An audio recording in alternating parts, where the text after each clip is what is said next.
Is that, by the way, because they're basing theirs on the calorie basis? Is that why they say that meat's bad, because of the caloric amount in fat, in the No, saturated meat fat? is supposed to be bad because of the saturated fat and the, pick your poison, the carnitine, which raises TMAO, and ultimately it comes out of the observational studies. Whereas if you take a cohort of individuals, the most famous in the U.S. is the Nurses' Health Study. So take 130,000 nurses in 1980, ask them what they eat, make sure they're healthy, ask them what they eat with what's called a food frequency questionnaire, which is insanely complicated, rubbish, and then follow them forward for 20, 30, 40 years and see who gets sick and who doesn't.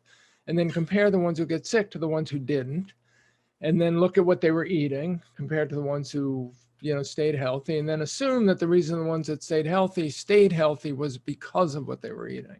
And what you find out is that the healthy ones are health conscious, and the health conscious ones were doing what you told them to do in 1980.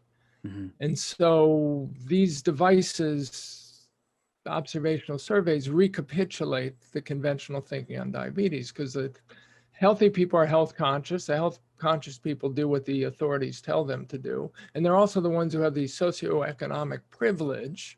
I love that term now, the privilege to be able to do what the authorities tell them to do. So now the question is, are they healthy because of what they've eaten, or because of what they haven't eaten? Or are they healthy because they were health conscious to begin with? Or were they health conscious because they had socioeconomic privilege and they could afford to be healthy and health conscious? And you don't know the answer. So now you have to do experiments. It's an experimental science, but you can't do the experiments. So what do? You get more dogmatic about what you believe.